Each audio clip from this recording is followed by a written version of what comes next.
Start. चलो बच्चों, आज हम लोग रिवीजन करेंगे पीपीई का। देखो आप लोगों की बुक में मार्किंग वगैरह सब हो रखी है पहले से, है ना। तो आप लोग ज़्यादातर फोकस बस यहाँ रखना, सामने पीडीएफ आपके लिए खोल रखा है, क्योंकि इंस्टीट्यूट का मैटर कवर करना बहुत ज़रूरी है। हम लोग इसमें मोटी मोटी 10 से 12 मेजर चीज़ें पढ़ेंगे, आप नंबरिंग याद रखना। 10 के अलावा जो भी कुछ रह जाए तो वो थोड़ा बहुत चुन्नू मुन्नू मिसलीनियस टॉपिक मान लेना आप उसे, लेकिन मोटी मोटी जो मेरी कैलकुलेशन है 10 टॉपिक अपन लोग पढ़ने वाले हैं, 1-2 मिसलीनियस में डाल देना आप। शुरू करते हैं अपन लोग। ये देखो इन्होंने पूरा ओवरव्यू यहाँ स्टार्टिंग के पेज में दे रखा है। हम पहले पीपीई की डेफिनेशन पढ़ेंगे, रिकॉग्निशन क्राइटेरिया पढ़ेंगे, पीपीई को मेजर कैसे करते हैं, पीपीई का कॉस्ट मॉडल क्या है, रिवैल्यूएशन मॉडल क्या है, डेप्रिसिएशन कैसे लगाना है, पीपीई रिटायर हो जाए तो क्या करना है, डी रिकॉग्निशन और डिस्क्लोजर तो भगवान को भेंट चढ़ाने। तो हमारे लिए यहाँ तक डी रिकॉग्निशन तक ये एएस है। एक एक करके शुरू करते हैं। सबसे पहले व्हाट इज पीपीई, ठीक है, पीपीई क्या है। पहले स्कोप दे रखा है कि स्कोप के अंदर जो पीपीई है वो इन एएसओ पे नहीं लगता। कौन से एएसओ पे नहीं लगता, अरे इन एसेट्स पे नहीं लगता, सॉरी। नंबर 1 बायोलॉजिकल एसेट्स और नंबर 2 वेस्टिंग एसेट्स। इसके अंदर बायोलॉजिकल एसेट पे इसलिए नहीं लगता क्योंकि इसका इंड एस 41 है ऑलरेडी, जो बायोलॉजिकल एसेट्स की बात करता है। बायोलॉजिकल एसेट्स में क्या आते हैं, एनिमल्स, ठीक है, और प्लांट्स, ठीक है। लेकिन बियरर प्लांट पे ये एस लगता है, तो अभी हम बियरर प्लांट की बात करेंगे। देखो जिस पे नहीं लगता उस पर तो क्या ही चर्चा करें, बायोलॉजिकल एसेट पे नहीं लग रहा, ठीक है, एनिमल्स पे और प्लांट्स पे नहीं लग रहा। हालांकि मेरी बात सुनो, जो एनिमल्स है उससे भी गुड्स प्रोड्यूस हो सकते हैं। जैसे अभी आपका मान लो गॉड फार्मिंग कर रहे हो आप, है ना, और गॉड फार्मिंग कर रहे हो आप लोग, तो अगर आप गॉड से ही गॉड वापस प्रोड्यूस कर रहे हो, ठीक है, तो फिर उसके लिए आप इसको पीपीई मान सकते थे ना, दिमाग में आ सकता था। इससे पहले ही मना कर दिया, नहीं नहीं नहीं नहीं नहीं मानना, कुछ भी दिमाग मत लगाओ। बायोलॉजिकल एसेट के लिए हमने इंड एस लगाया है, वहाँ हम बताएंगे कैसे करनी है इसकी अकाउंटिंग, पीपीई के दायरे से बाहर है ये। लेकिन बियरर प्लांट को इन्होंने पीपीई क्यों माना है, इसकी अभी 2 मिनट बात करेंगे। बायोलॉजिकल एसेट पे नहीं लगेगा, वेस्टिंग एसेट्स पे नहीं लगेगा। बायोलॉजिकल एसेट में बियरर प्लांट नहीं आएंगे, ये तो पीपीई की बात है, लेकिन पहले आगे चल के बियरर प्लांट पढ़ लेते हैं। बियरर प्लांट क्या है, देखो बायोलॉजिकल एसेट क्या है, लिविंग एनिमल्स और प्लांट, इन पे तो लगेगा ही नहीं। बियरर प्लांट क्या है, यहाँ देखो, बियरर प्लांट उस प्लांट को बोलते हैं जो हमें एग्रीकल्चर प्रोड्यूस बना के देगा और हम उसे 12 महीने से ज़्यादा रखेंगे और रिमोट लाइक्लीहुड है कि हम उसे एज इट इज सेल करेंगे। मतलब हम उस प्लांट को सेल नहीं करेंगे, उस प्लांट से मिलने वाले प्रोड्यूस को सेल करेंगे। आपको जब उस समय समझाया था तो मैंने आपको एग्जांपल दिए थे मैंगो ट्री का, ठीक है। अभी मान लो मैंगो ट्री है, मैंगो ट्री आपको मैंगो दे रहा है, तो इन लोगों का लॉजिक ये है कि अगर मान लो मैं कोई फैक्ट्री चला रहा होता और उस फैक्ट्री में मैं कोई मशीन लाता, तो उस मशीन से मैं गुड्स बनाता, तो आप उस मशीन को भी तो पीपीई मानते। तो एक फार्मर के लिए तो वो मैंगो ट्री मशीन हो गया, क्योंकि वो मैंगो प्रोड्यूस करके दे रहा है उसे। तो इसीलिए इन्होंने बियरर प्लांट को पीपीई माना है, क्योंकि वो उनके लिए मशीन का काम कर रहा है। वो उनको क्या देगा, एग्रीकल्चर प्रोड्यूस है, ठीक है। जो चाय का जो प्लांट होता है उसमें भी आपको टी लीव्स मिलती है और वो टी लीव्स से आप आगे उसे सेल करते हो, तो वो प्लांट जो हो गया वो भी एक तरीके का बियरर प्लांट है। आपको ये समझना है क्या बियरर प्लांट नहीं है। बियरर प्लांट क्या नहीं है, जो एग्रीकल्चर प्रोड्यूस नहीं देता, वो plant itself is a agriculture produce. जैसे बनाना, आप लोगों ने, अपन लोगों ने फोटोज वगैरह देखे थे, ठीक है। बनाना का जो ट्री है, वो बनाना उससे निकाल लो आप, तो वो ट्री का अपने आप में कोई वैल्यू नहीं है। आप उसे एक बार में खत्म करोगे और वो प्लांट बनाना के साथ ही दे दोगे, वो अगले साल आपको प्रोड्यूस नहीं देगा। मैंगो ट्री में ऐसा नहीं है। मैंगो ट्री आपने एक बार उगा लिया, इस साल वो आपको मैंगो देगा, अगले साल देगा, उसके अगले साल देगा, उसके अगले साल देगा, वो आपको हमेशा एग्रीकल्चर प्रोड्यूस देता रहेगा। तो क्या वो मैंगो ट्री आपके लिए मशीन का काम नहीं कर रहा, बिल्कुल कर रहा है। तो इसीलिए इन्होंने बियरर प्लांट को क्या माना है, एसेट माना है। तो बियरर प्लांट पीपीई है, तो बियरर प्लांट के लिए 3 कंडीशन, जल्दी याद भी करते जाना है। 3 कंडीशन, वो एग्रीकल्चर प्रोड्यूस करके देगा। नंबर 2, रिमोट लाइक्लीहुड है कि वो बिकेगा और वो 12 महीने से ज़्यादा यूज़ में आएगा, 12 महीने से ज़्यादा यूज़ में आएगा, ठीक है। ये रहा, प्रोडक्शन में एग्रीकल्चर प्रोड्यूस देगा, 12 महीने से ज़्यादा काम में आएगा। रिमोट लाइक्लीहुड है कि आप उसे एग्रीकल्चर प्रोड्यूस की तरह बेचोगे, ठीक है। एग्जांपल लिख लेना यहाँ पे मैंगो ट्री का, और यहाँ एग्जांपल लिख लेना कि आप बियरर प्लांट नहीं है, लिखा हुआ होगा वैसे तो। वो बनाना वगैरह के जो प्लांट होते हैं, जो बायोलॉजिकल प्लांट में आते हैं, वो बियरर प्लांट में नहीं आएंगे। आगे आते हैं फटाफट, ठीक है। अब इसी को उल्टा करके दे रखा है। तो ये तो बियरर प्लांट की बात हो गई। हम लोग मार्किंग भी करते चलना, ये नंबर 1 है, ठीक है। पीपीई क्या होता है, नंबर 1 है ये, और इसी में बियरर प्लांट की मार्किंग रखना, ठीक है। तो पीपीई क्या होता है, वैसे पहले करा रखी थी। देखो पीपीई 3 कंडीशन पूरी होनी चाहिए पीपीई होने के लिए, और याद रखना तीनों में और है, एंड नहीं है। अगर मैं कोई भी मशीन खरीदता हूँ जिससे मैं गुड्स एंड सर्विसेज प्रोड्यूस करूँगा, नंबर 1, रेंटिंग पर्पज से यूज़ लूँगा, नंबर 2, या एग्रीकल्चर प्रोड्यूस करूँगा, अरे एडमिनिस्ट्रेटिव पर्पज से काम में लूँगा, नंबर 3। अगर ये तीनों में से कोई भी कंडीशन पूरी हो जाती है तो जो मेरी सो कॉल्ड एसेट है वो पीपीई है, ठीक है। एग्जांपल बहुत सारे हो सकते हैं। मैं मशीन ले रहा हूँ, क्या मैं वो मशीन से गुड्स एंड सर्विसेज प्रोड्यूस करूँगा? हाँ, पीपीई है, ठीक है। अब ये फर्नीचर है, मेरा ऑफिस का फर्नीचर है, ये है, वो है, ये सारा फर्नीचर से मैं भले गुड्स प्रोड्यूस नहीं करूँगा, लेकिन ये मेरे एडमिनिस्ट्रेटर के काम में तो आ रहे हैं ना, तो ये भी पीपीई है। मैंने गाड़ियाँ वाड़ियाँ खरीदी है, ठीक है, और वो रेंट पे दे रखी है कि उससे सब लोग आएंगे जाएंगे, मेरे को रेंटल इनकम होगी। मैंने एक हॉस्टल बना रखा है, रेंट पे दे रखा है, तो ये हॉस्टल, ये गाड़ियाँ, ये सब मेरे लिए पीपी है, क्योंकि मैं इससे क्या कमा रहा हूँ? Rental income. तो पीपी होने के लिए 3 चीज़ें, या तो गुड्स एंड सर्विसेज प्रोड्यूस करें, या वो रेंटल पर्पस, या एडमिनिस्ट्रेटिव पर्पस, ये सब पीपी में आते हैं, नंबर 1। और नंबर 2, उसको मैं कम से कम 12 महीने से ज़्यादा रखूँगा। ये 12 महीने की कंडीशन तो हम इतने से थे ना, जब इतने से 6 साल के थे तब से पढ़ रहे हैं कि कोई भी फिक्स एसेट क्या होती है? जब वो 12 महीने से ज़्यादा हम अपने पास रखें। तो 12 महीने तो हम लोगों को परेशान नहीं कर सकती, क्योंकि 12 महीने के अंदर में तो हम करंट एसेट मान लेते हैं। इसीलिए हमने बियरर प्लांट में भी यही बोला कि वो 12 महीने ज़्यादा रखेंगे, और इधर भी यही बोला कि हम उसे कम से कम 12 महीने ज़्यादा रखेंगे। तो तीनों कंडीशन में और है और इसमें एंड है, ठीक है। मतलब ये तीनों में से एक और इधर एक, 12 महीने की तो होनी चाहिए और वो तीनों में से एक। चलो पीपी पूरा हो गया। एडमिनिस्ट्रेशन पर्पस को समझा रखा है, सेलिंग के लिए, फाइनेंस के लिए, सबके अलग अलग एग्जांपल दे रखे हैं मैंने जब तुम्हें पढ़ाया था। रिवीजन है, रिवीजन के तरीके से करेंगे, ठीक है। ये सब चीज़ें हैं। ये यहाँ पे बोला है पीपी को क्वालिफाई होने के लिए वो हमें फ्यूचर इकोनॉमिक बेनिफिट दे, लेकिन ये यहाँ टिक मत करना, क्योंकि ये बात रिकॉग्निशन क्राइटेरिया में लिखी हुई है, ठीक है। तो अभी हम बात कर रहे हैं व्हाट इज पीपी, तो ये हमारा कंसेप्ट 1 हो गया, व्हाट इज पीपी। इसी में हमने पीपी की भी बात कर ली, बियरर प्लांट की भी बात कर ली। आगे बढ़ रहा हूँ मैं। बायोलॉजिकल एसिड क्या है बता दिया, बियरर प्लांट क्या है बता दिया। बियरर प्लांट में 3 बातें मैं बार बार सुनना चाहूँगा आपसे, रिवाइज करते रहना। एक तो वो एग्रीकल्चर प्रोड्यूस देगा, वो 12 महीने से ज़्यादा काम में आएगा। रिमोट लाइक्लीहुड है कि हम उसे एज आ एग्रीकल्चर प्रोड्यूस बेचेंगे, मतलब हम उसमें से निकाल के एग्रीकल्चर प्रोड्यूस को बेचेंगे, लेकिन उस प्लांट को, ठीक है। मैंगो ट्री एक बार लग गया, उसमें से हम लोग को एग्रीकल्चर प्रोड्यूस हर साल मिलता रहेगा। अभी मैंगो का ही सीज़न है, ठीक है, भले वो मिलता 2-3 महीने है, लेकिन उसका जो फार्मर है वो एक बार प्लांटेशन करने के बाद हर साल उससे बेनिफिट लेता है। लॉजिक याद रखना, जैसे मैं अपनी दुकान में या अपनी फैक्ट्री में एक मशीन लेके आता, उससे माल बनाता और बेचता, तो आप उस मशीन को पीपी मानते ना। तो अगर मैं फार्मर हूँ और ये प्लांट लगा रहा हूँ, तो क्या ये मेरे लिए मशीन नहीं है? बिल्कुल है। तो मैं इसको भी क्या मानूंगा? पीपी मानूंगा। चलो नेक्स्ट, रिकॉग्निशन क्राइटेरिया। ये तो जहन में बैठा हुआ होगा आपके, रिकॉग्निशन क्राइटेरिया जो हमें फ्यूचर इकोनॉमिक बेनिफिट दे। क्या बात है, मज़ा आ गया। जो हमें फ्यूचर इकोनॉमिक बेनिफिट दे और कॉस्ट रिलायबली मेजर हो, ठीक है। तो कॉस्ट रिलायबली मेजर हो और वो हमें फ्यूचर इकोनॉमिक बेनिफिट दे, तो वो क्या है? पीपी है। तो हम उसे रिकॉग्निशन क्राइटेरिया है। इसमें मैंने ये भी बोला था कि अगर कोई इंडिविजुअल इनसिग्निफिकेंट आइटम है, जैसे टूल्स है, माउल्स है, डाइज है, जो मशीन के साथ यूज़ में आती है, अगर इनकी कोई अलग से यूजफुल लाइफ नहीं है और इनका अमाउंट भी बहुत इनसिग्निफिकेंट है, तो आपको इसको एक साथ पुल करके एक ही पीपी में दिखा देना है, अलग से दिखाने की जरूरत नहीं है। लेकिन मैंने आपको बाद में ये भी बताया था, अभी आएगी बात, कि अगर इनकी इंडिविजुअल यूजफुल लाइफ है, इनसे फ्यूचर इकोनॉमिक बेनिफिट भी अलग अलग मिलता है, तो आप इसको पुल नहीं करोगे, अलग अलग दिखाओगे, ठीक है। सुपर मार्केट एग्जाम्पल अपन इसमें कवर नहीं करेंगे ना, ये अपन ने सब पढ़ लिए हैं अच्छे से, ठीक है। तो अपन लोग अभी सिर्फ टैक्स को कवर करेंगे। अब इसको तुम नाम दे सकते हो मिसलिनियस टॉपिक। ये ऐसे छोटे छोटे टॉपिक बहुत आते रहेंगे, इसको हम कंसेप्ट नहीं देंगे। कंसेप्ट तो अभी हमने एक ही पढ़ा है, क्या? पीपी क्या है और एक उसका रिकॉग्निशन क्राइटेरिया। तो पीपीई प्लस उसका रिकॉग्निशन क्राइटेरिया हमारा कंसेप्ट 1 है। इसको आप मिसलिनियस में डाल दोगे। Spare part, standby equipment और सर्विस इक्विपमेंट। देखो ये चुन्नू, ट्राईपोर्ड नहीं मिल रहा था, बारिश आ रही थी, तो ये एक भंगाड़ में से उठा के लिया है और इससे वीडियो बना रहे हैं। तो ये हमारा स्पेयर पार्ट है, ये हमारा स्टैंड बाय इक्विपमेंट है। काम नहीं आता वैसे, लेकिन देखो आज ये भी काम आ गया, ठीक है। लग नहीं रहा था ये वीडियो बनेगा आज, अब जैसा भी बनेगा बन तो रहा है कम से कम, ठीक है। जो बच्चे एब्सेंट है प्लीज़ बेनिफिट ले लेना इससे। अब ये stand by equipment, service equipment, ये पड़े रहते हैं हमारे पास, तो क्या करना है? इनको पीपी मानना है क्या? तो देखो ये रिकॉग्निशन क्राइटेरिया मेट कर रहे हैं क्या ये फ्यूचर इकोनॉमिक बेनिफिट देंगे?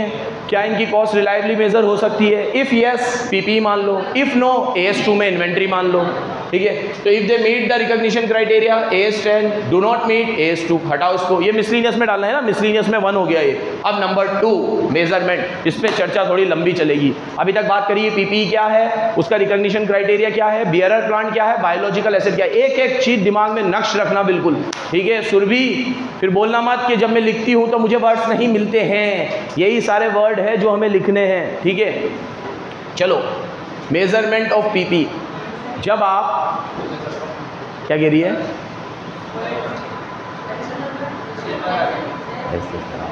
देखो जब हम लोग पीपीई को पहली बार मेज़र करेंगे ना, ये कंसेप्ट 2 है हमारा, है ना, मेजरमेंट कंसेप्ट 2। जब भी हम पीपीई को पहली बार मेज़र करेंगे तो हमेशा कॉस्ट पे करना है। Measurement of PPE first time तो कॉस्ट पे ही होगा, सेकेंड टाइम आप उसे कॉस्ट और रिवैल्यूएशन मॉडल, क्योंकि देखो बेटा, जब आपने पहली बार खरीदी चीज़ को, आप खरीदते ही उसे कैसे रिवैल्यू कर सकते हो? जैसे आप कोई मोबाइल लेके निकले शोरूम से, ठीक है, और आपने उसे 1.5 लाख रुपया दिया मोबाइल का, है ना, और आपने देखा शानदार मोबाइल है यार, ये इसको रिवैल्यू करता हूँ, अब ये कितने का होगा? अरे अभी तो खरीदा है, 1.5 लाख का ही तो होगा, और क्या 1.5 से ज़्यादा में लाए तो बेवकूफ़ हो, फिर आप मार्केट वैल्यू देख के ही तो लाए होंगे, फेयर वैल्यू देख के ही तो लाए होंगे। तो शुरू में क्या इसकी फेयर वैल्यू निकालना, तो आप पहली बार में तो हमेशा पीपी को किस पे दिखाओगे? कॉस्ट। पहली बार से मेरा मतलब पहला साल नहीं है, पहली बार मतलब जब खरीदा है तो कॉस्ट पे, उसके बाद जैसे ही ईयर एंड होगा तो हर साल आपको 2 मॉडल दिए गए हैं, कॉस्ट और फेयर वैल्यू, रिवैल्यूएशन मॉडल।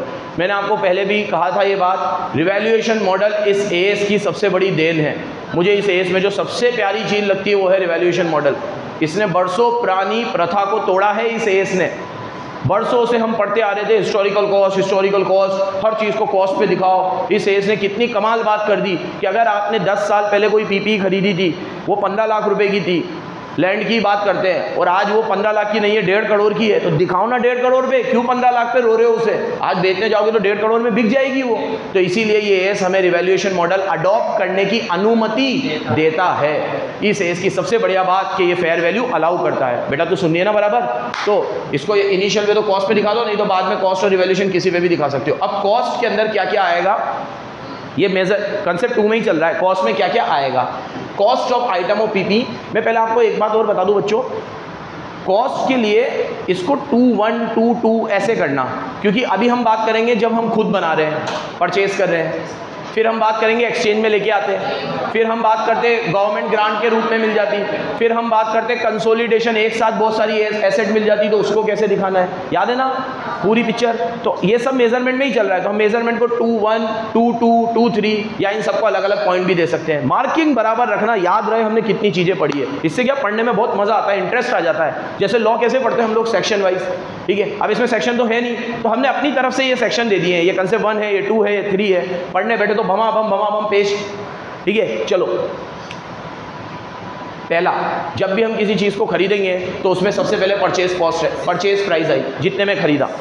लेकिन ये परचेज प्राइस में अगर हमने कोई ट्रेड डिस्काउंट मिला है तो वो लेस करना है, कोई ड्यूटी ड्रॉबैक है तो वो हमें नहीं लेना है। लेकिन अगर हमें उनका क्रेडिट नहीं मिल रहा, तो अगर हमें उसका क्रेडिट मिल रहा है तो हमें वो सब चीज़ें नहीं लेनी। तो ये परचेज प्राइस में 2 चीज़ें हैं, ये रहा।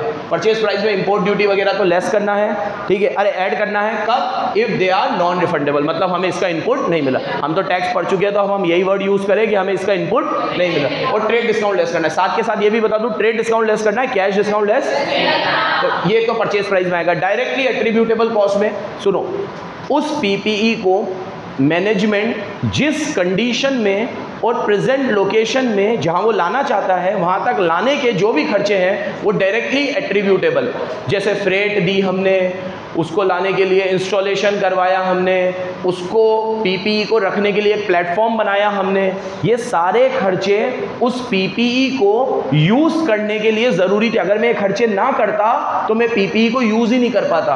तो वो सारे खर्चे एएस अलाउ करता है कि आप पीपीई की कॉस्ट में ऐड कर दो। तो पहले तो परचेज प्राइस आएगा, उसमें से ट्रेड डिस्काउंट लेस होगा, ड्यूटी ड्रॉबैक अगर कोई टैक्सेस पे करे हैं तो वो ऐड होंगे, अगर नॉन रिफंडेबल है। अगर इनपुट नहीं मिल रही, अगर इनपुट मिल रही है तो फिर तो सरकार से ले ही लोगे आप वो पैसा वापस, तो ऐड क्यों करना, वो आपकी कॉस्ट ही नहीं है। चलो इसके बाद डायरेक्टली एट्रीब्यूटेबल कॉस्ट में इंस्टॉलेशन वगैरह आएगा। तीसरी चीज़ अपन लोगों ने बात करी थी कि D commissioning, restoration and similar liability. इसमें 2 एक एग्जांपल दिए थे आप लोगों को। अभी जैसे मान लो मैंने कोई जगह खरीदी है ना, और वो जगह को मतलब मान लो अभी समतल नहीं है, मेरे को जिस फॉर्म में चाहिए उस फॉर्म में नहीं, मान लो किसने कब्जा वब्जा कर रखा है, हटाया करा मैंने, उसमें पैसे लग गए मेरे, तो वो पैसे भी इसमें ऐड होंगे। एक इसमें एक और चीज़ आती है, अपन ने एक प्रैक्टिकल क्वेश्चन किया था, उसमें उसने कहा था कि ये चीज़ मान लो कई बार ऐसा होता है कि मैंने कुमकुम से एक घर लिया है ना, और वो घर मैंने कैसे लिया है, 25 साल की फाइनेंस लीज पे लिया है। तो 25 साल की लीज़ है तो 25 साल तक वो घर मेरा ही रहेगा, और मैं उसमें तुम्हें पढ़ा रहा हूँ तो वो मेरी पीपी है क्योंकि मैं सर्विसेज दे रहा हूँ। लेकिन घर जो मैंने इससे लिया था ना कुमकुम से, वो मैंने एकदम फ्लैट लिया था, मतलब उसमें कोई ऐसे कमरे वमरे इतने, तो मुझे ज़मीन दे दी थी, ढांचा था बस ढांचा। कुमकुम ने कहा सर आप इसमें पढ़ाओ करो कुछ भी करो, लेकिन जब आप वापस जाओ ना तो मुझे उसी फॉर्म में दे देना जिस फॉर्म में ये है। तो अब मैंने क्या करा, पढ़ाने के लिए स्ट्रक्चर तैयार किया, ठीक है, कहीं पे मुझे ये लगवाना था तो खड्डे वड्डे करवाए, कुछ और करवाया, ठीक है, मैं तो मेरे हिसाब से कर दिया मैंने इसको। और अब 25 साल बाद जब मैं कुमकुम को दूंगा ये चीज़, तो वैसी के वैसी देनी पड़ेगी।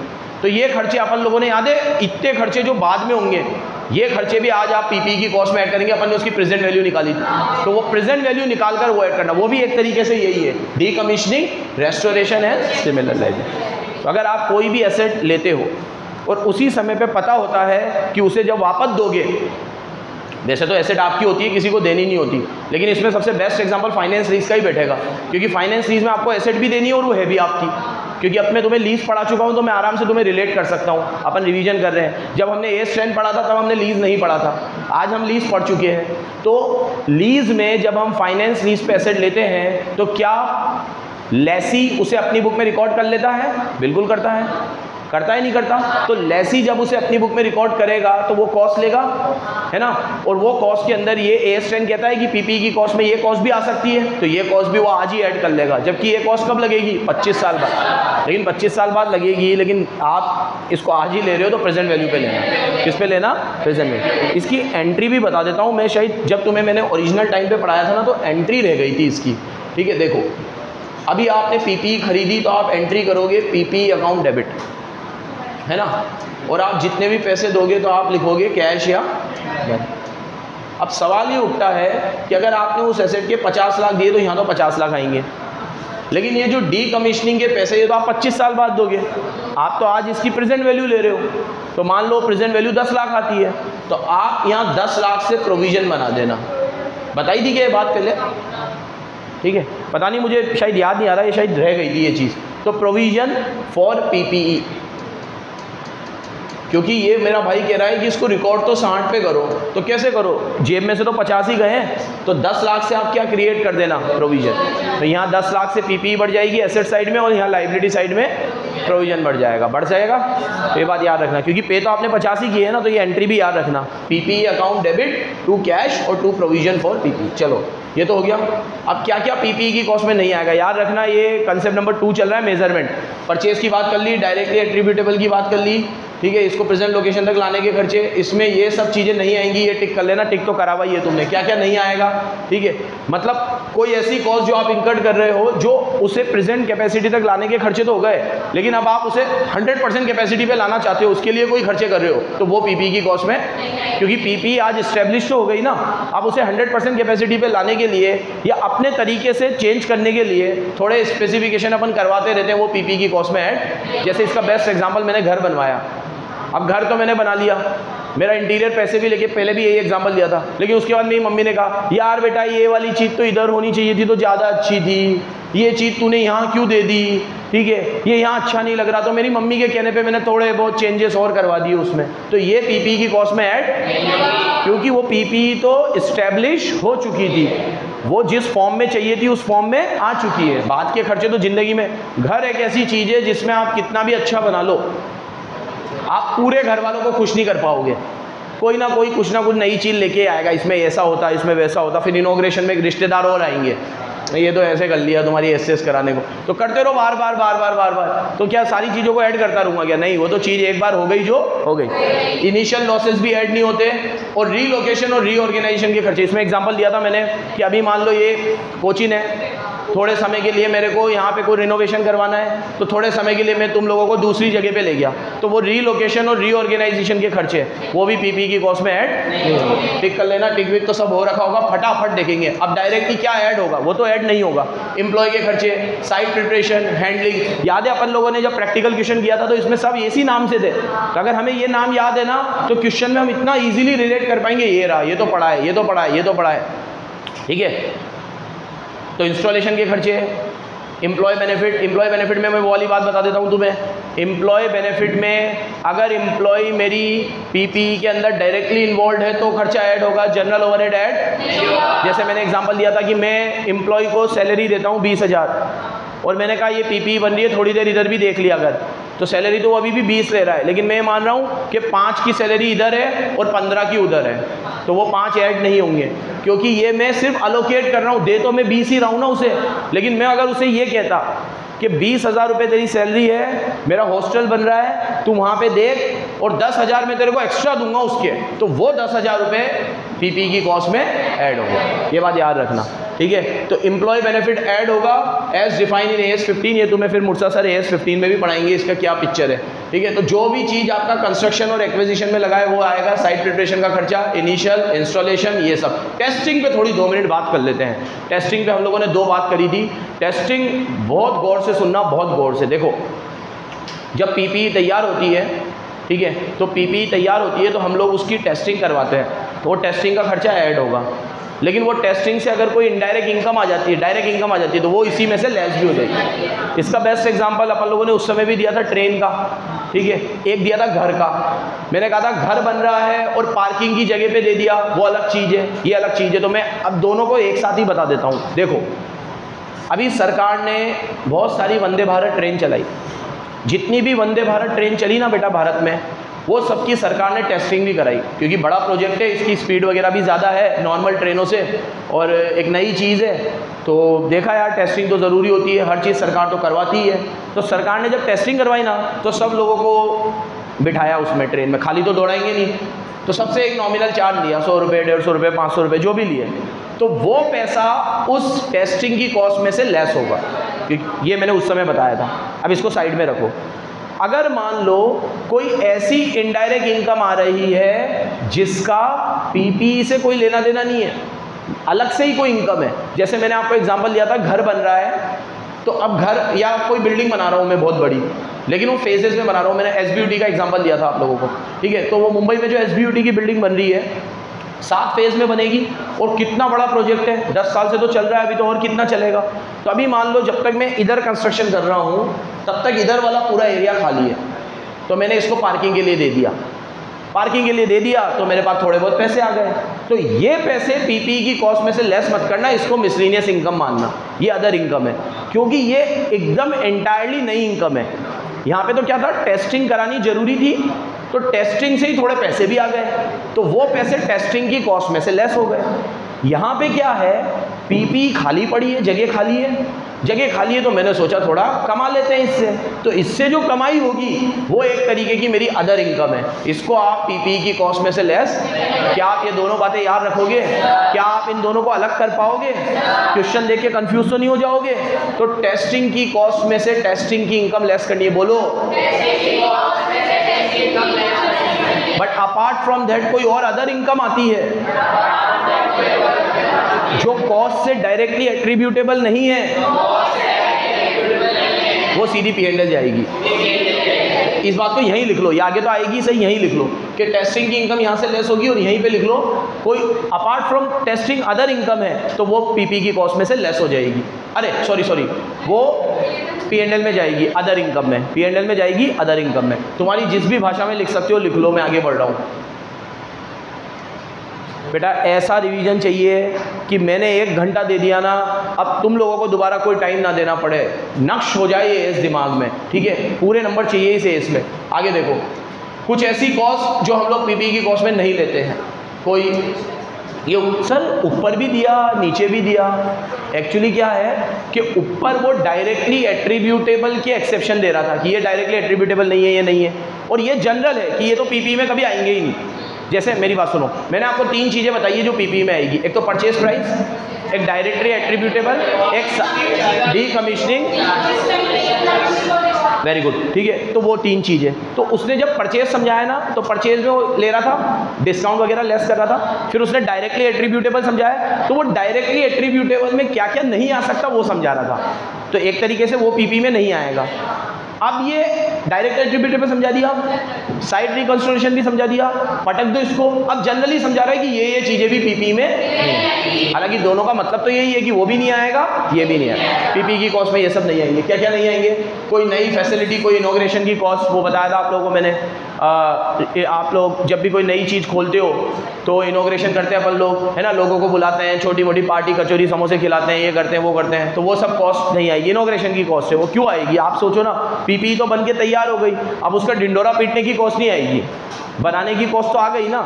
अब उसका डिंडोरा पीट रहे हैं, इनॉग्रेशन कर रहे हैं, ये देखो मैंने नया शोरूम बनाया। हाँ तो बनाया, ठीक है, कुछ चीज़ें P&L के लिए भी तो छोड़ेंगे, सारी कॉस्ट पीपी में ठूस देंगे क्या? ठीक है, ये P&L में जाएगी। सेम इसी तरीके से नई चीज़ को इंट्रोड्यूस करने के प्रमोशनल खर्चे ये भी नहीं आएंगे। मैंने आपको कहा था जब अपन इनॉग्रेशन करते हैं, जैसे साड़ी की दुकान है तो कुछ साड़ी वाड़ी अपन लोग दे देते हैं कम कॉस्ट में, फ्री में भी दे देते हैं, बाय 1 गेट 1 फ्री भी चला लेते हैं। ये सब क्यों करते हैं? उस दुकान को प्रमोट करने के लिए, ताकि अब आगे बार वो लोग लेने आएंगे। कई बार अब ये तो बड़ी चीज़ है, छोटी चीज़ होती है तो बिल्कुल ही फ्री में दे देते हैं, तो वो प्रमोशनल के खर्चे हैं, वो पीपी की कॉस्ट में ऐड नहीं होंगे। ठीक है, फिर ये वही वाली चीज़ आ गई, एडमिनिस्ट्रेशन और जनरल ओवरहेड तो मना ही कर दिया मैंने, नहीं आएंगे। ठीक है, ये देखो ये वो वाली बात आ गई। अगर पीपी को डेवलप करने में कोई इनकम हुई है, तो अगर वो डायरेक्टली एट्रीब्यूटेबल इनकम है तब तो वो पीपी में इस कॉस्ट में से एडजस्ट होगी, नहीं तो वो P&L में जाएगी। जैसे वो कार पार्किंग, वो बिल्कुल भी डायरेक्टली एट्रीब्यूटेबल, तो वो पीपी की कॉस्ट में नहीं आएगी। अब एक सवाल मैं आपसे पूछता हूँ, सोच समझ के जवाब देना। अभी जो मैंने आपको वो एग्ज़ाम्पल दिया था SBUT प्रोजेक्ट का, कि जो मुंबई में भिंडी बाज़ार में चल रहा है अभी, उस SBUT प्रोजेक्ट में 7 फेजेज़ में बिल्डिंग बननी है, जिसमें से 2 या 3 फेज़ अभी कंप्लीट हुए हैं। लेकिन जब वो खाली करवाना था तो पूरी ज़मीन को पहले तो समतल करना था, जिसके भी घर थे, छोटे मोटे दुकान सब गिराई और लंबी चौड़ी इमारतें शुरू करी। अब जब तक के लिए वो नहीं हो जाता तब तक के लिए उन लोगों को तो बेसहारा हो गए वो, तो उन सबको किराए पे भेजा और वो ट्रस्ट ने ही उनको पैसे दिए किराए के। अब कोई बंदा 7 साल से किराए से रह रहा है तो 7 साल का पैसा वो हमारा ट्रस्ट भर रहा है, जो SBUT ट्रस्ट है वही दे रहा है सब किराया सबको। तो आप मुझे बताओ, वो जो किराया भर रहा है SBUT ट्रस्ट, क्योंकि अभी SBUT बन रही है, तो वो किराए की कॉस्ट उस पीपी की कॉस्ट में कैपिटलाइज होगी कि नहीं होगी? अभी तो ये जो काम कर रहा है वो एक ट्रस्ट कर रहा है, तो उस पर तो ये एस लग ही नहीं रहा। लेकिन मान लो ये ट्रस्ट ना कर रहा होता, धारावी का प्रोजेक्ट है, किसने लिया है? ये अडानी ने। तो धारावी के प्रोजेक्ट में जब वो पूरी बिल्डिंग तैयार करेगा तब तक के लिए वो लोगों को भेजेगा बाहर, वो सब किराए से रहेंगे, वो किराया भी अडानी देगा, तो वो किराया पीपी की कॉस्ट में कैपिटलाइज होगा कि नहीं होगा? आप सबको सवाल समझ में आ गया? हाँ बोलो।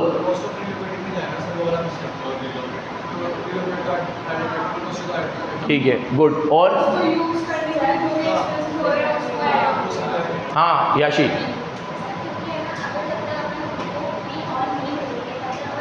हाँ कंस्ट्रक्शन शुरू नहीं कर सकते, मतलब वो खर्चे कंस्ट्रक्शन शुरू करने के लिए ज़रूरी है, तो सारे खर्चे कैपिटलाइज होंगे। लेकिन प्रॉब्लम ये है कि वो सारा खर्चा तो हमें टुकड़ों में लगेगा, तो मान लो 7 साल का किराया देना पड़ेगा, तो 7 साल की प्रेजेंट वैल्यू निकालेंगे।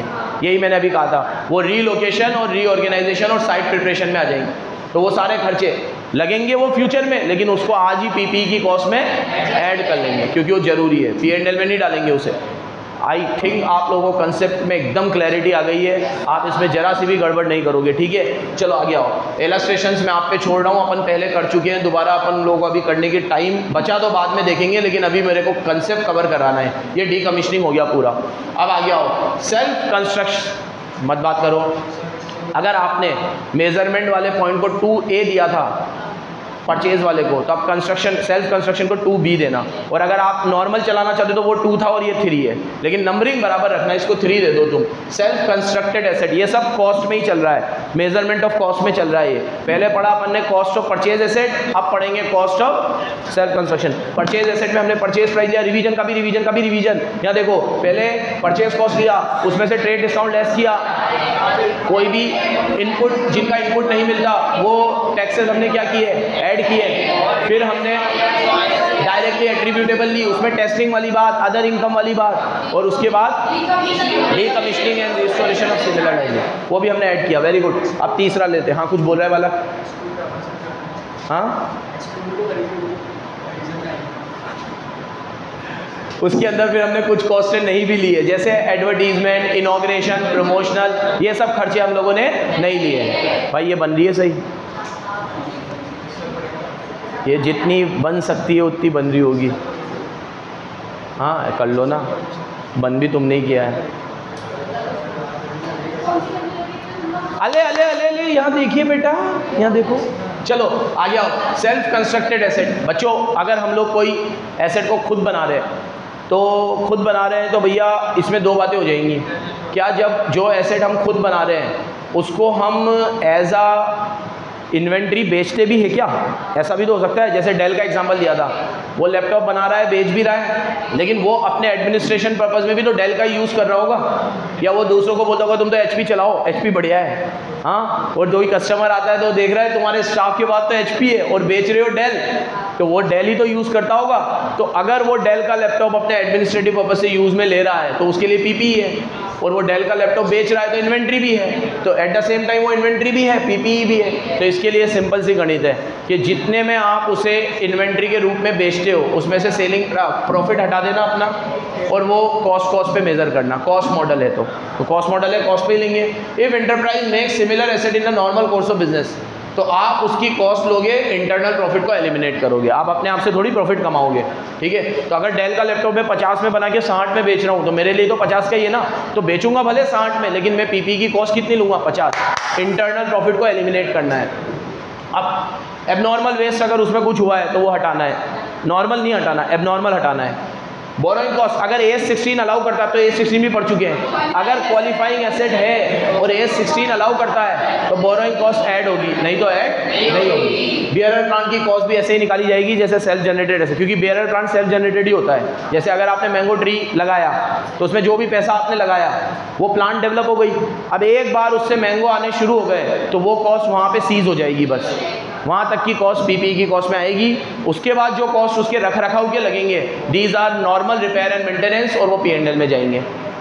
समझ गए? मैं शब्द भी वही यूज़ कर रहा हूँ। मैं बियरर प्लांट को मशीन ही मान के समझाऊँ तो एकदम अच्छे से समझ में आ जाता है कि अगर नॉर्मल मशीन होती उसे बनाते हैं तो उसकी कॉस्ट आती, बियरर प्लांट की भी कॉस्ट ले लो।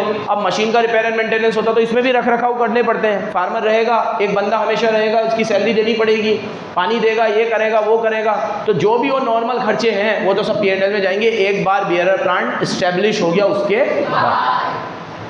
3-4 चीज़ें पढ़ी जल्दी जल्दी देखो। बियरर प्लांट को तो साइड में हटाओ, 3 चीज़ पढ़ी। एबनॉर्मल लॉस को हटाना है, एबनॉर्मल वेस्ट को, नॉर्मल वेस्ट को नहीं हटाना है, इंटरनल प्रॉफिट्स को हटाना है, कॉस्ट पे लेना है, और जो भी बोरोइंग कॉस्ट है वो ऐड करनी है अगर AS 16 अलाउ करता है तो। समरी दे रखी है, हम समरी तो कर रहे हैं पूरी। अब इसको अगर आपने उसको 3 दिया है तो इसको 4 दोगे। Number 4, in exchange of another asset. अगर हमने एक्सचेंज पे लिया है, इसको इतना खराब लिखा हुआ है इंस्टीट्यूट ने और इतना ही अच्छा पढ़ा था हमने। यहाँ देखो सामने देखो, एक्सचेंज, मैंने एक एसेट एक्सचेंज में खरीदी, मैंने एक एसेट दी, आपसे एक एसेट ले ली। इसमें 2 बातें हो जाएंगी, क्या कमर्शियल सब्सटेंस है, क्या कमर्शियल सब्सटेंस नहीं है। 2 मिनट मेरी तरफ देख लो प्लीज़, बिल्कुल मत बोलना, ये एकदम टेक्निकल टॉपिक है। अगर कमर्शियल सब्सटेंस है, बात करेंगे अभी कमर्शियल सब्सटेंस की भी बाद में, पहले तो ये देखते हैं अगर कमर्शियल सब्सटेंस है तो आप उसे फेयर वैल्यू पे दिखाओगे। Fair value of asset given up और fair value of asset acquired, whichever is clear evident, जो क्लियर एविडेंट हो। तो पहला प्रेफरेंस एसेट गिवन अप का लेना है, जो हमने दी है उसकी फेयर वैल्यू, नहीं तो फिर जो हमने ली है उसकी फेयर वैल्यू। ये 3 चीज़ लेंगे, और अगर दोनों ही नहीं है तो कैरिंग अमाउंट। क्या करें फिर, तो और कुछ है ही नहीं। कैरिंग अमाउंट तो जो हमारी एसेट जितने पे चल रही थी उतने पे ही चलती रहेगी। ये तो जब कमर्शियल सब्सटेंस है, जब कमर्शियल सब्सटेंस नहीं है तो कैरिंग अमाउंट पे ही दिखाएंगे। मतलब एस कह रहा है कुछ करने की ज़रूरत नहीं है। तो कुछ करने की क्या ज़रूरत नहीं है कि अगर मैंने तुमसे एसेट दी और तुमसे एसेट ले ली और कोई कमर्शियल सब्सटेंस नहीं है, उसमें कोई चेंज वेंज कुछ भी नहीं है, तो फिर क्या करेंगे अपन, उसको कैरिंग अमाउंट पे दिखा दो। ठीक है, अभी वो मेरे दोस्त ने एक बैट लिया, ठीक है, बहुत बढ़िया बैट था, और उसका वो बैट मुझे बहुत अच्छा लगा, है ना, और मेरे पास भी एक बैट था, तो मैंने वो इसे दे दिया। ऑलमोस्ट हमारा जो प्राइस था वो सेम था, ठीक है, इन्फ्लेशन का थोड़ा इफेक्ट हटा दे तो प्राइस सेम था। मेरे को क्या थोड़ा हैवी बैट चाहिए होता है, ठीक है, थोड़ा अपन हिटिंग विटिंग थोड़ी ज़्यादा करते हैं आगे बढ़ बढ़ा के, तो मेरे को थोड़ा हैवी बैट अच्छा लगता है, और उसको थोड़ा सा वो चाहिए होता है, क्या लाइट वेट वाला चाहिए होता है।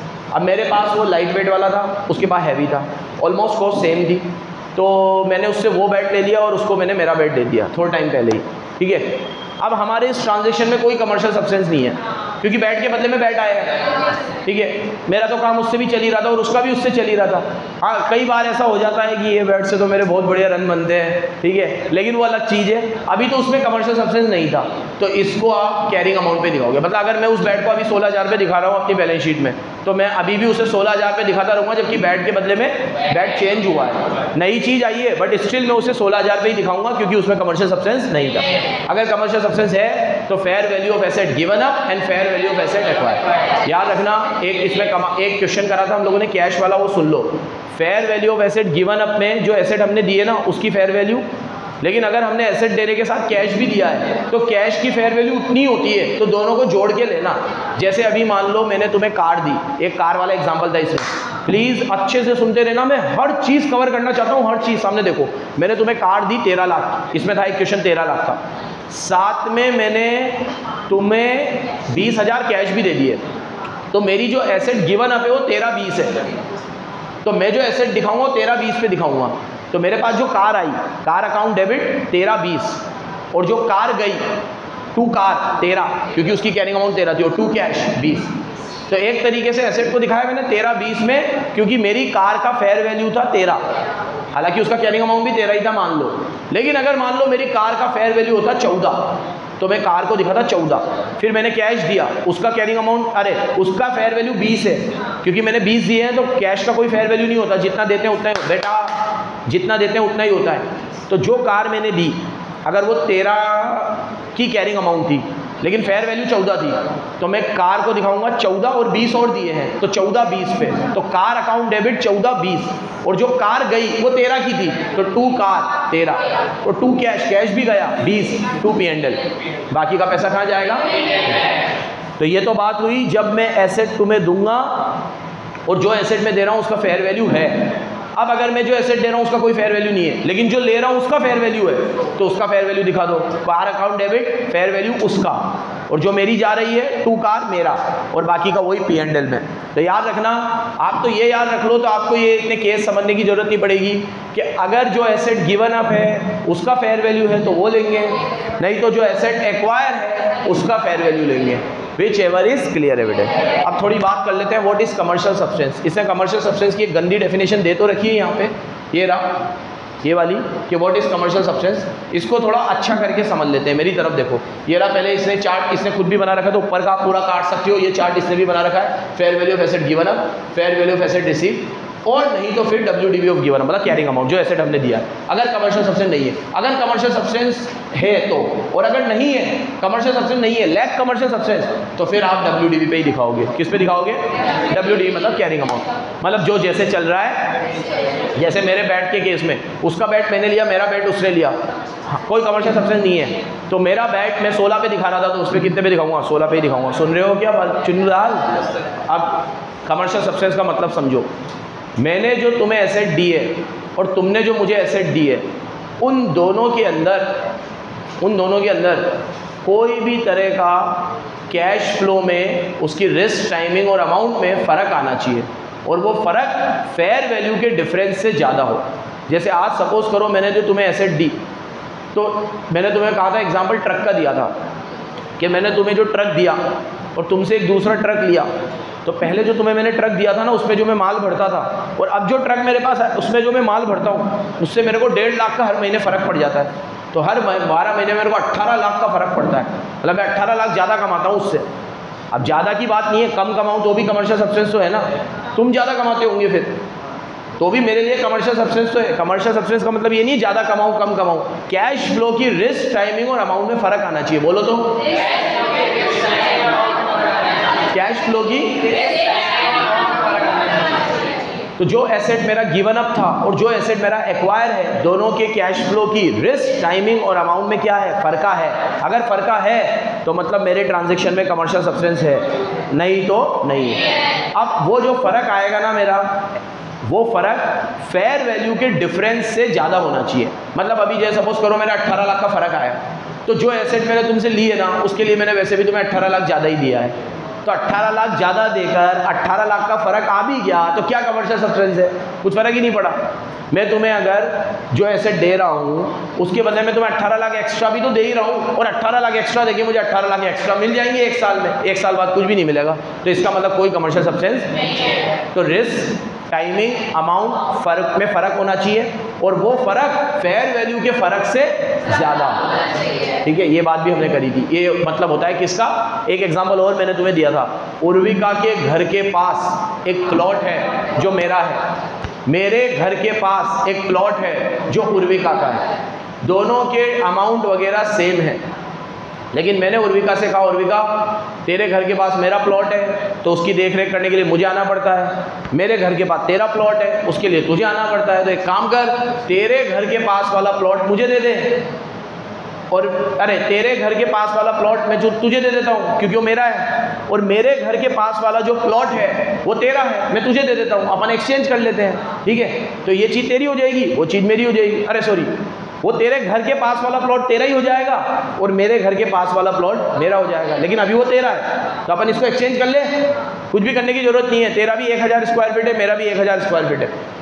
बोला हाँ सर ऐसा कर लो, तो इसमें कोई कमर्शियल सब्सटेंस नहीं है। तो फिर ये क्या माना जाएगा, मैं जितने पे प्लॉट दिखा रहा था उतने पे ही दिखाऊंगा, ये जितने पे प्लॉट दिखा रही थी उतने पे ही दिखाएगी, WDV पे ही दिखाएंगे। एकदम टेक्निकल पॉइंट है, समझ में आ गया बराबर, वेरी गुड। ये थर्ड पॉइंट हो गया हमारा कमर्शियल एक्सचेंज वाला।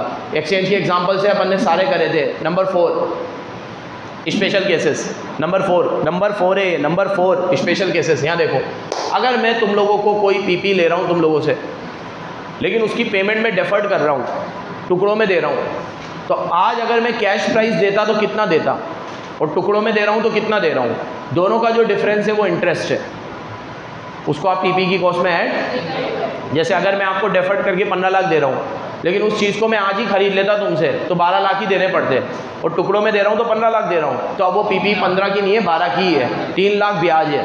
3 लाख क्या है, if payment is deferred in normal period time the total payment minus cash price is interest. ठीक है, एग्जाम्पल याद रखना, अगर मैं टुकड़ों में दे रहा हूँ तो 15 लाख दे रहा हूँ, कैश में देता तो 12 लाख देता, तो 15 लाख माइनस 12 लाख, 3 लाख ब्याज है। क्या है, ब्याज। कंसोलिडेटेड प्राइस में लिया है मैंने, यहाँ देखो मैंने कंसोलिडेटेड प्राइस में लिया, देखो देखो देखो देखो देखो देखो, मैंने एक दुकान से, मेरी बात सुनो, मैंने एक दुकान से एक बैट लिया, एक किट बैग लिया, एक पैड लिए, एक ग्लव्स लिया, एक हेलमेट लिया, पूरा किट ही ले लिया मैंने। अब वो पूरे किट में बैट 50,000 का था, ये इतने का था, ये इतने का था, टोटल सब मिला के 3 लाख रुपए का हो रहा था। मैंने कहा इतनी सारी चीज़ें ले रहा हूँ यार, कुछ डिस्काउंट तो दो। तो उसने 3 लाख का किट मुझे दे दिया 280 में। तो अब वो 280 में मैं बैट, पैड, ग्लव्स, हेलमेट कितने कितने में दिखाऊंगा, तो मैं वो 280 को उनकी फेयर वैल्यू के रेशियो में स्प्लिट कर दूंगा। जैसे उन पांचों चीज़ की फेयर वैल्यू, अगर मैं बैट अलग लेता तो 50 का था, पैड अलग लेता तो 20 का था, ग्लव्स अलग लेता तो 10 के थे, जो भी था, तो वो 280 को मैं इनकी वैल्यू में स्प्लिट कर दूंगा। ऐसा कई बार होता है कि अपन ग्रुप में एसेट खरीद लेते हैं और उसके बाद वो जो पैसे देते हैं वो एक साथ दे देते हैं, तो जितना भी पैसा मैंने दिया है वो फेयर वैल्यू के रेशियो में स्प्लिट होगा। क्या बोला मैंने?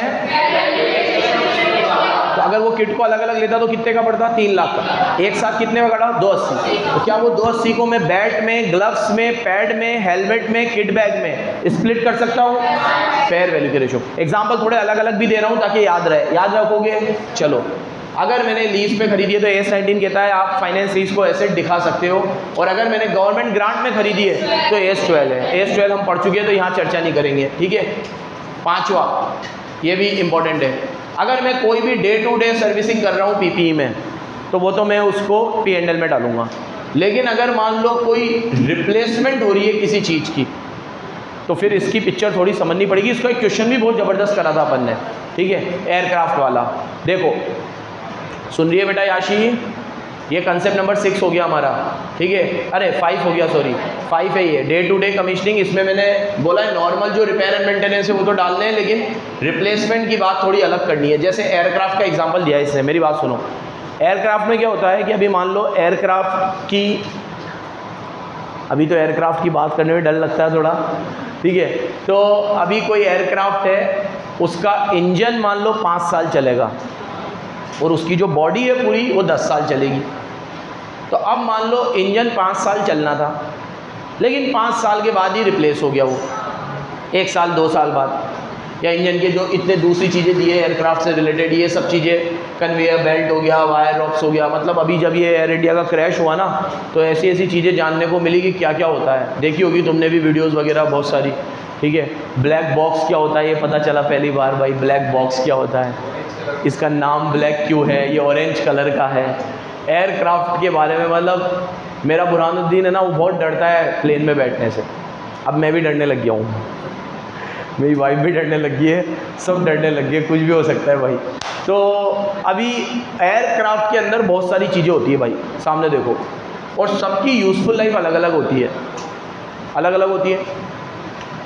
एस कहता है कि अगर मान लो इंजन की यूज़फुल लाइफ 5 साल है, कोई भी चीज़ की यूज़फुल लाइफ मान लो 5 साल है, और 2 साल बाद आपको उसे रिप्लेस करना पड़ा।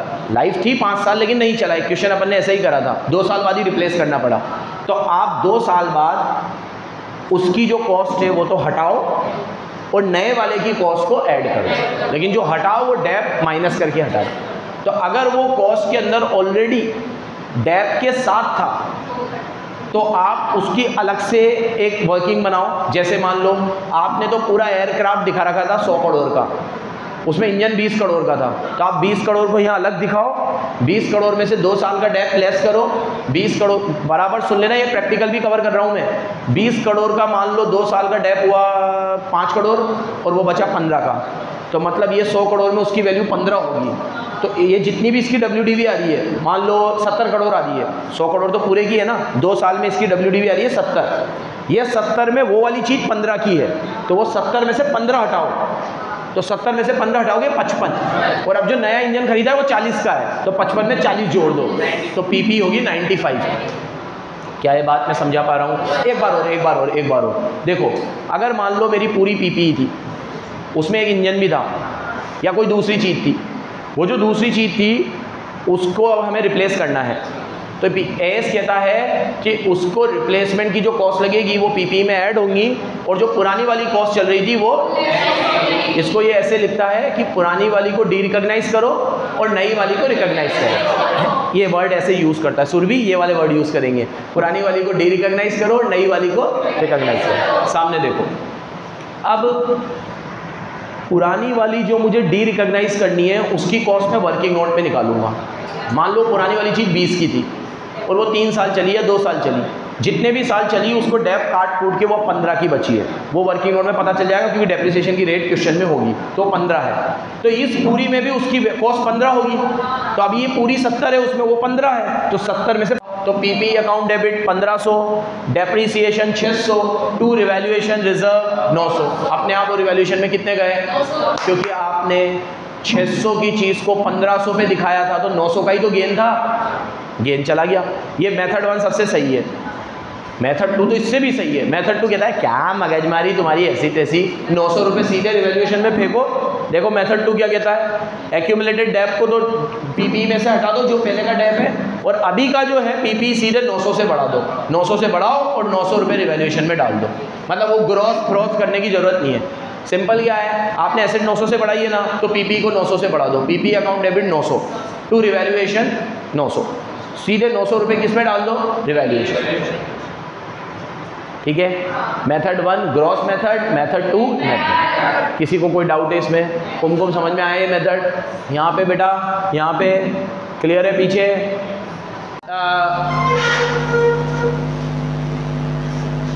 रिवैल्यूएशन की चल रही है। रिवैल्यूएशन में आप लोगों को 2 चीज़ें और बता दूं मैं।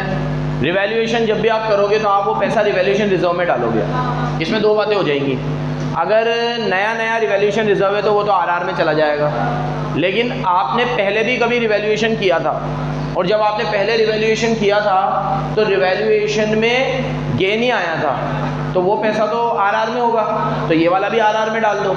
लेकिन पहले कभी लॉस आया था, और जब लॉस आया था तो आपने पी&एल को डेबिट किया था, तो जितने से आपने पी&एल को डेबिट किया था उतने से आप रिवैल्यूएशन रिजर्व में से पहले पी&एल डालना, फिर आरआर खोलना। तो मतलब बात ये हो गई कि अगर 10 लाख का गेन है और पहले कभी 2 लाख का नुकसान भी हुआ था, बेटा 10 लाख का गेन है, पहले कभी 2 लाख का नुकसान भी हुआ था, तो आप क्या करोगे, 10 लाख का जो पीपी बढ़ा तो PP account debit 10 lakh to P and L 2 lakh, क्योंकि पहले पी&एल में नुकसान हुआ था तो तब आपने पी&एल में डेबिट किया होगा, उतना ही आप पी&एल को क्रेडिट कर दो 2 लाख से, और जो 8 लाख बचेंगे उसे रिवैल्यूएशन रिजर्व में डाल दो।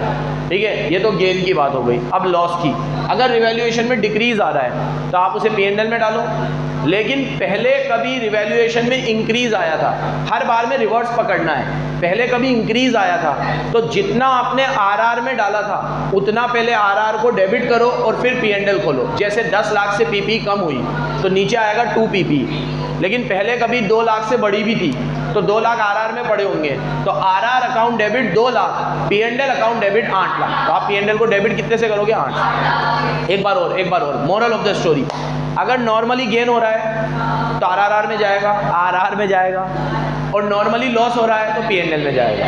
ये है आम जिंदगी। अब मेंटोस जिंदगी, अगर पहले कभी गेन हुआ था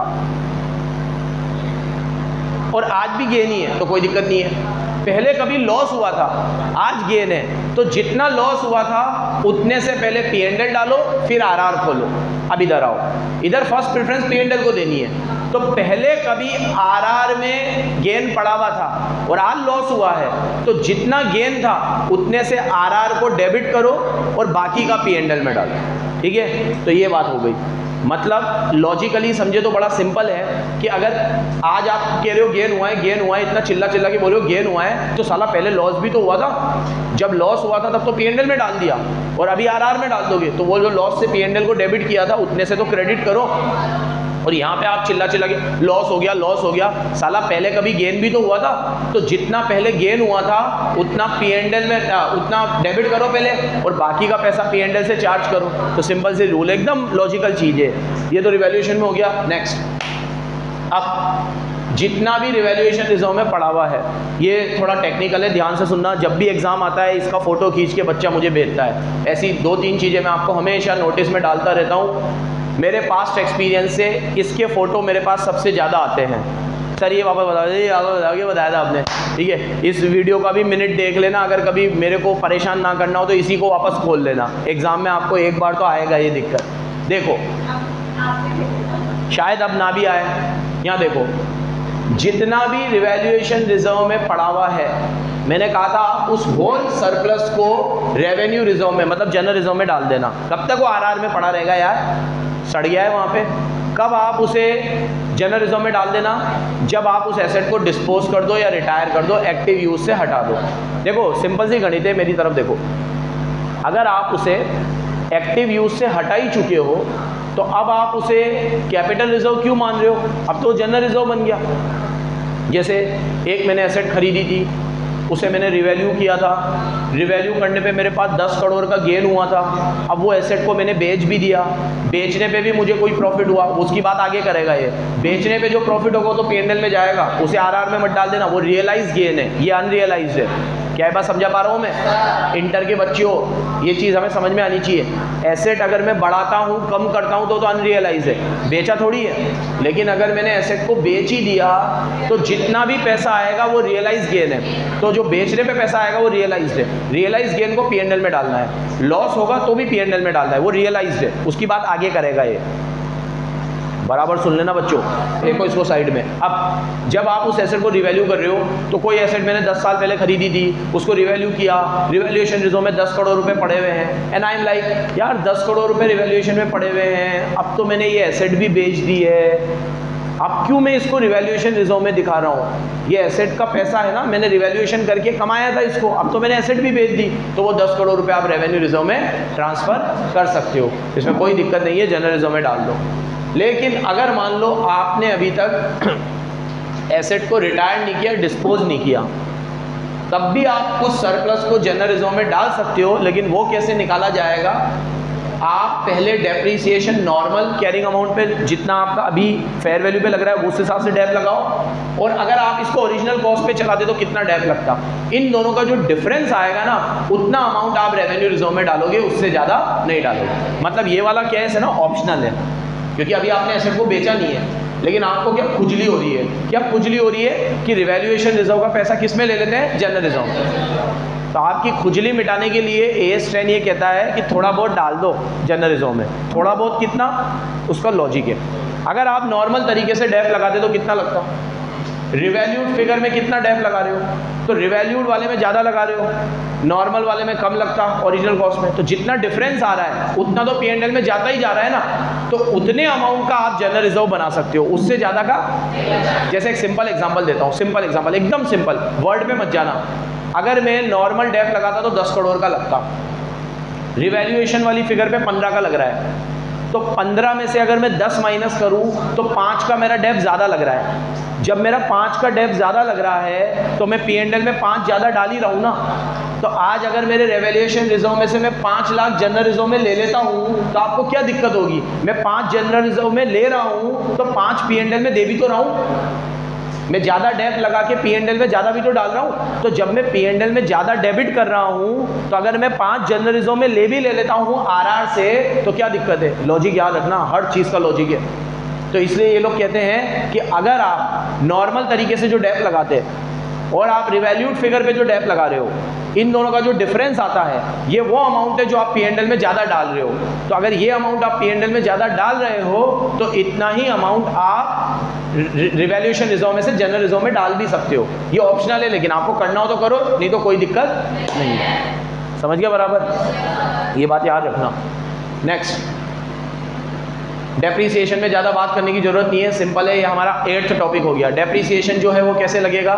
जितना भी कॉस्ट है उसमें से रेसिडुअल वैल्यू माइनस करना है और जो आएगा उसे यूजफुल लाइफ से डिवाइड करना है। तो क्या आ जाएगा? डेप। ये SLM मेथड है। WDV मेथड में क्या करना है? सीधे रेट लगानी है, उसमें रेसिडुअल वैल्यू से कोई लेना देना। एक और है यूनिट ऑफ प्रोडक्शन मेथड, सुनो, वो हमने लीज में भी पढ़ा था। जितनी भी यूनिट मैं बनाऊंगा उतनी यूनिट को प्लस करूंगा, कॉस्ट से डिवाइड करूंगा, और जितनी यूनिट मैंने इस साल बनाई है उससे मल्टीप्लाई करूँ। जैसे अगर मैं हर साल यूनिट बना रहा हूँ 10,000, 20,000, 30,000, 40,000, 50,000, तो 5 साल की मेरी यूनिट हो गई 1.5 लाख और मेरी एसेट 10 लाख की है। तो आप 10 लाख को 1.5 लाख से डिवाइड करो और पहले महीने में, पहले साल की मेरी यूनिट 10,000 है तो मल्टीप्लाई करो 10, दूसरे साल की 20 है तो मल्टीप्लाई करो 20, तीसरे साल की 30 है मल्टीप्लाई करो 30। ऐसे करके आप हर साल डेप लगा दो। इसको बोलते हैं यूनिट ऑफ प्रोडक्शन मेथड। क्या बोलते हैं? जितना प्रोडक्शन करते जाओ उतना उतना डेप लगाते जाओ। क्या बोला? ठीक है। इसके बाद क्या आता है? डेप्रीशिएबल अमाउंट क्या है? कॉस्ट में से रेसिडुअल वैल्यू जाती है, डेप्रीसिएशन अमाउंट, ये सब डेप्रीसिएशन में चल रहा है। यूजफुल लाइफ जितनी भी हो वो लेनी है। अगर लेकिन आप प्रोडक्शन मेथड यूज़ कर रहे हो तो जितने टाइम वो एसेट प्रोडक्शन करेगी वो लाइफ लेनी है। जैसे अगर मेरी एसेट की यूजफुल लाइफ भले 10 साल है लेकिन वो प्रोडक्शन 7 साल ही करेगी तो मुझे उसकी यूजफुल लाइफ 7 साल लेनी है, क्योंकि मैं number of production method use कर रहा हूँ। तो नंबर ऑफ प्रोडक्शन मेथड में मेरा प्रोडक्शन ही 7 साल का है, तो मैं 7 साल का प्रोडक्शन लूँगा, पूरे 10 साल का नहीं लूँगा। यूजफुल लाइफ मुझे 10 साल भले हो। रेसिडुअल वैल्यू बताई दिया क्या होती है, ये थ्योरी के टॉपिक है, ये तुम वो मिसलिनियस में ले लो कि डेप्रीसिएशन किस वजह से लगता है। 12th क्लास से पढ़ा रहा हूँ तुम्हें, नॉर्मल वेयर एंड टेयर की वजह से, ऑब्सोलेंस की वजह से, डिमांड चेंज होने की वजह से, टेक्नोलॉजी चेंज होने की वजह से। अब कंसेप्ट नंबर 9, रेसिडुअल वैल्यू और यूजफुल लाइफ को हमेशा रिव्यू करते रहो। यहाँ देखो, अगर आपकी यूजफुल लाइफ चेंज होती है, सामने देखो, आपकी यूजफुल लाइफ चेंज होती है, 10 साल से 7 साल हो गई, आपका डेप्रीसिएशन का मेथड चेंज होता है, SLM से WDV हो गया, आपकी रेसिडुअल वैल्यू चेंज होती है, 10,000 से 20,000 हो गई। ये तीनों को चेंज इन अकाउंटिंग एस्टीमेट माना जाएगा एज पर AS5। क्या माना जाएगा? पूर्विका, क्या 3 चीज़ बोली मैंने? क्या 3 चीज़ बोली मैंने? क्या 3 चीज़ चेंज हो सकती है? ना, WDV का मेथड चेंज हो जाए, SLM से WDV। तो सुनो, मेथड चेंज हो जाए, यूजफुल लाइफ चेंज हो जाए, रेसिडुअल वैल्यू चेंज हो जाए, तीनों चेंज को चेंज इन अकाउंटिंग एस्टीमेट माना जाएगा और उसे प्रोस्पेक्टिवली दिखाया जाएगा, रेट्रोस्पेक्टिवली नहीं दिखाया जाएगा। कैसे दिखाया जाएगा? इसके क्वेश्चन कर रहे थे, सुनो। अभी तक आप डेप्रिसिएशन 10 साल के हिसाब से लगा रहे थे, तो यूजफुल लाइफ 10 ईयर लेना, आगे चल के यूजफुल लाइफ 7 ईयर हो गई तो आप डिवाइड बाय 7 करना, तो उससे डेप्रिसिएशन बढ़ जाएगा, लेकिन वो आगे वाले टाइम के लिए बढ़ेगा। पीछे जो हो गया वो हो गया, पीछे वाली चीज़ को चेंज नहीं करना। तो ये चेंज इन अकाउंटिंग एस्टीमेट माना जाएगा, आगे चेंज होगा, इसमें पीछे कुछ भी चेंज नहीं होगा। AS5 का रेफरेंस बार बार आता है, याद रखना। ये फिर इलस्ट्रेशन से ये सब कर चुके हम लोग। जिस डेप्रिसिएशन कब से लगेगा? अवेलेबल फॉर यूज से। 9 कंसेप्ट है, सब कुछ डेप्रिसिएशन में चल रहा है। सीजेशन, डेप्रिसिएशन कब लगाना बंद कर देना है? जब आप या तो उसे बेच दोगे या फिर एसेट का रेसिडुअल वैल्यू कैरिंग अमाउंट से भी ज़्यादा हो जाए, तो माइनस में थोड़ी लग सकता है। जैसे आज मैं इस चीज़ को बेचूंगा, ठीक है, एक मेरा दोस्त बचपन में नीडो का बैट लाया था, नीडो का, NIDO, नीडो, 100 रुपये का फंटा टाइप बैट था। हम लोग उसे खेलते, किस बॉल से? लेदर बॉल से। वो टेनिस का बैट था, 100 रुपये का था। तो मेरे दोस्त ने वो फिश कवर लाके चढ़ा दिया उस पर और आगे धागा बांध दिया, ऊपर बीच में धागा बांध दिया, बढ़िया चिपका दिया, और उसके यहाँ के इतना बड़ा एक हॉल टाइप बना हुआ था। तो यहाँ पे स्टॉक बनाने के लिए, वो आप लोगों ने बचपन में लड़कों को पता होगा, अपन लोग वो धागा से मोजे में बॉल डाल के फिर उसे खट खट खट खट करते थे स्ट्रोक बनाने के लिए, ठीक है। ये बचपन में नाटक हर लड़कों ने करे होंगे, तो ये नाटक हमने भी बहुत करे। अब उसका बैट का स्ट्रोक बन गया वो नीडो के बैट का, 100 रुपये का बैट था, वो बढ़िया हो गया फंटा। बनते बनते उसका इतना स्ट्रोक बन गया कि हम जब भी किसी दूसरी टीम से मैच लेते तो कहते 1000 रुपये में दे दे अगर हमें दे रहा हो तो, ठीक है, 2000 में दे दे। वो कहता क्यों दे दे? वो तो ऐसा हो गया मलाई, यूं खट करते ही बॉल जाती, हम कहते हैं अब टूटेगा अब टूटेगा, अमर हो गया वो बैट। अब उसकी डेप्रीसिएशन लगा के हमारी नज़रों में वैल्यू होगी 80 रुपये, 70 रुपये, 100 रुपये का तो था वो, ठीक है। कितनी पुरानी बात बता रहा हूँ मैं तुम्हें, मैं 6-7 क्लास में था तब की बात बता रहा हूँ, खत्म हो तो, ठीक है। ये तो बचपन भी कुछ उन चुनिंदा यादों में से है जो दिमाग में घर कर जाती है कि ये हमेशा याद रहती है। तो अगर उस पर क्या टैप लगाऊंगा मैं, उसका रेसिडुअल वैल्यू उसके कैरिंग अमाउंट से ज़्यादा है, उसको वो कितने में लेने को तैयार था? 2000 में। तो उसका कैरिंग अमाउंट था 70 रुपये, क्योंकि 100 रुपये की चीज़ थी, 30 रुपये का डेप्रिसिएशन मान लो। तो ऐसी चीज़ों पे कभी भी क्या नहीं लगता? डेप नहीं लगता, क्योंकि उसकी रेसिडुअल वैल्यू उसके कैरिंग अमाउंट से ज़्यादा होती है, ठीक है। और उसके बाद मैंने आप लोगों को बताया था डेप्रिसिएशन कब सीज होगा, जब या तो एसेट एक्टिव यूज से रिटायर हो जाए, हेल्ड फॉर डिस्पोजल या डी रिकॉग्नाइज, दोनों चीज़ें होनी चाहिए। देखो, अगर मान लो हमने एक्टिव यूज से रिटायर कर दिया लेकिन वो हेल्ड फॉर डिस्पोजल नहीं है, एसेट अभी भी है हमारे पास, तो डेप लगाते रहो। लेकिन एक्टिव यूज से रिटायर भी कर दिया और हेल्ड फॉर डिस्पोजल भी है, तो आप, जैसे कि मैंने ये ऐसे निकाल दिया, चल नहीं रहा था और रख दिया, और बोल भी दिया तुम्हें कि कोई भी अच्छा कस्टमर आए तो ले जाना, मैं तो बेचूंगा, मेरे को नहीं रखना ये एसी। तो ये एसी एक्टिव यूज से रिटायर भी हो गया और हेल्ड फॉर डिस्पोजल भी है, तो इस पे डेप लगना बंद हो जाएगा। अब मैंने कोई एसी को एक्टिव यूज से रिटायर कर दिया, लेकिन मैंने कहा इसको सही कराएंगे यार, बेचेंगे नहीं, एसी तो नया है, तो मेरे को क्या बढ़िया लेबर नहीं मिल रही, तो 2 महीने के लिए एसी पड़ा रहा, तो एक्टिव यूज से रिटायर हो गया लेकिन हेल्ड फॉर डिस्पोजल नहीं है, तो डेप लगाओ। एग्जाम्पल समझ में आया? एक्टिव यूज से रिटायर होना और हेल्ड फॉर डिस्पोजल, दोनों के बीच में एंड है। देखो क्या है? Asset is retire from active use and held for disposal. या फिर मैंने एसेट को डी रिकॉग्नाइज ही कर दिया, तो तब नहीं लगाना। एक तो तब नहीं लगाना, और एक कब नहीं लगाना? जब कैरिंग अमाउंट रेसिडुअल वैल्यू से कम हो, रेसिडुअल वैल्यू कैरिंग अमाउंट से ज़्यादा हो। नीडो वाला एग्जाम्पल, एसेट को मैंने डी रिकॉग्नाइज कर दिया, कोई भी एग्जांपल, एसेट को मैंने रिटायर कर दिया और डिस्पोजल के लिए रख दिया एसी, लेकिन सिर्फ रिटायर करा है, डिस्पोजल के लिए नहीं रखा, तो डेप लगेगा। एक एक चीज़ याद रखना, लैंड और बिल्डिंग में बताया था, लैंड को और बिल्डिंग को हमेशा सेपरेट रखना। ये हमारा लास्ट कंसेप्ट है, कंसेप्ट नंबर 10, डेप्रिसिएशन की बात हो गई। अब concept number 10, land and building. Land को हमेशा अलग रखना है, बिल्डिंग को अलग रखना है। लैंड पे कभी डेप नहीं लगाना और बिल्डिंग पे डेप नॉर्मल रेट से लगाना है, बिल्डिंग पे लगाना है, डेप पे नहीं लगाना। डेप्रिसिएशन के मेथड तो ऊपर ही बता दिए मैंने तुम्हें, ये तीनों मेथड बता दिए मैंने तुम्हें, ये डेप में ही आएंगे। और क्या बचा, खत्म। अगर हाँ, ये चेंज इन लायबिलिटी वाली चीज़ भी ये मिसलिनियस में डाल देना। मैंने आप लोगों को कहा था, अगर आपने कोई एसेट को खरीदा, सुनो, और उसको जो पैसे आपको देने थे ना, उसकी लायबिलिटी में कोई चेंज आ गया, तो आप वो चेंज को पीपीई की कॉस्ट में ऐड करोगे या लेस करोगे। जैसे मैंने पीपीई को रिकॉग्नाइज किया 10 करोड़ में, अब वो 10 करोड़ मुझे सामने वाले को 7 करोड़ दे चुका था, 3 करोड़ और देने थे, तो 3 करोड़ की मैंने बैलेंस शीट में लायबिलिटी दिखा रखी थी। या फिर मैंने वो डी कमीशनिंग वगैरह जो प्रोविज़न बनाया था वो 3 करोड़ का बनाया था, या तो 3 करोड़ मुझे एक्चुअल में ही किसी को देने थे, या मैंने डी कमीशनिंग का प्रोविज़न बना रखा था। अब डी कमीशनिंग का प्रोविज़न मैंने बनाया था 3 करोड़ का, लेकिन डिस्काउंटिंग रेट चेंज हो गई, कैश फ्लो चेंज हो गया, तो अब उसे 3 करोड़ नहीं देने पड़ेंगे, 2 करोड़ ही देने पड़ेंगे।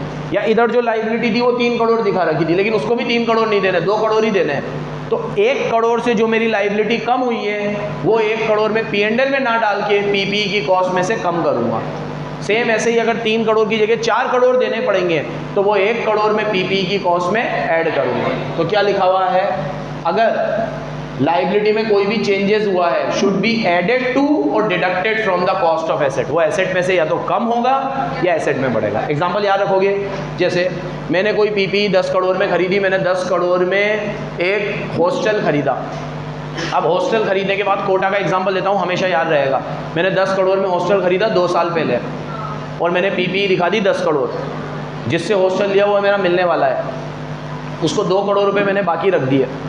अब मैंने उससे बोला, मैंने कहा यार भाई तू तो कोटा की हालत जान रहा है, बच्चे आ नहीं रहे, तो मेरा हॉस्टल तो खाली पड़ा है। अब मैं 2 करोड़ तो तुझे मैं 8 करोड़ कैसे दूंगा, मैं तो वही समझ में नहीं आ रहा। मैं तेरे को 2 करोड़ तो नहीं दे सकता भैया, तू तेरा हॉस्टल वापस ले ले, मेरे को मार ले, कूट ले, मार्केट की हालत तू जानता है, तुझे देना हो तो मेरे 8 करोड़ भी वापस दे दे, लेकिन मैं 2 करोड़ तो नहीं दे पाऊँगा, इतने हाथ जोड़ रहा हूँ। तो मेरे दोस्त ने कहा चल ठीक है यार, बिल्कुल सही कह रहा है, जेन्युइन बात है, मार्केट भी डाउन है, बच्चे भी नहीं आ रहे, मेरा तो 8 करोड़ में भी बिक गया, बढ़िया है। तो उसने मेरे 2 करोड़ माफ़ कर दिए, तो लायबिलिटी कम हो गई।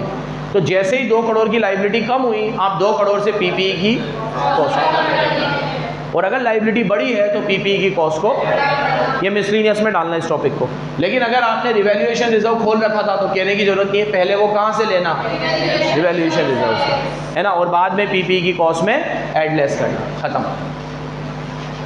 इम्पेयरमेंट की बात इम्पेयरमेंट में करेंगे, इम्पेयरमेंट की बात इम्पेयरमेंट में करेंगे, ठीक है। और कुछ डी रिकॉग्निशन बता ही दिया कब होता है, या तो सेल करने से, या एक्टिव यूज से रिटायर करने से, या एसेट को डोनेट कर दिया, कुछ भी कर दिया, मतलब बुक से तो हटा दिया आपने। डिस्क्लोजर, धन्यवाद। 10 कंसेप्ट मैंने